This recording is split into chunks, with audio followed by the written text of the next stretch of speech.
High. তো আজ যাচ্ছিলাম আমরা কলেজের ফর্ম ফিল আপ করতে। কবে যে এত বড় হয়ে গেলাম বুঝতেই পারলাম না। এই কদিন আগেই মনে হলো যে স্কুলের ফর্ম ফিল আপ করলাম। আমি কলেজের ফর্ম ফিল আপের এক্সপিরিয়েন্সটা আমি আজকে তোমাদের সাথে শেয়ার করব। তো আমরা গেছিলাম ওই 5:30 নাগাদ। তারপর কাকু আসলো, আর আমরা যেহেতু 4জন ছিলাম তাই ভাবলাম একটু তাড়াতাড়ি যাই। তো এখানে ফার্স্টে আমারটা দিলাম, বাট সাইবারটা না ডাউন ছিল বলে হচ্ছিল না। আর কাকু আমাদেরকে একটা আইসক্রিমও খাইয়েছিল। আর এখানে আমার বান্ধবী ওর ফর্ম ফিল আপের জন্য ট্রাই করছিল।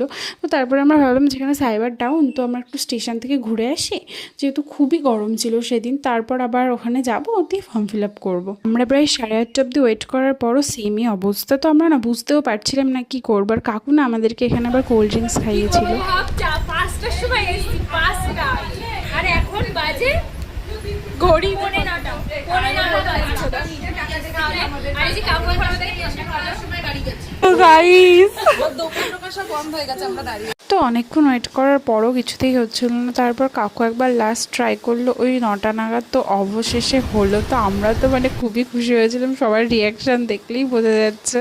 এই পুরো বিকাল থেকে বসে রয়েছি কখন হবে বলে, তো অবশেষে হচ্ছে, সত্যি খুব খুশি হয়েছিলাম। তো এখানে আমার বান্ধবীটাই ফার্স্টে করলাম। তারপর প্রায় ওই 11টা নাগাদ আমাদের দুটো ফর্ম ফিল আপ কমপ্লিট হয়ে গেছিলো। আর লাস্টে আমারটা করলাম। আমারটা করতে করতে না প্রায় ওই 12:30 মতো বেজে গেছিলো। তো রাস্তা তো পুরো অন্ধকার, মানে বাড়ি আস্তে আস্তে ওই 1টা মতো বেজে গেছে। তো আজকের এক্সপিরিয়েন্সটা তো বুঝতেই পারছো, খুবই মানে বাজে। যাই হোক, কি আর করা যাবে। টাটা, দেখা হচ্ছে নেক্সট ব্লগে।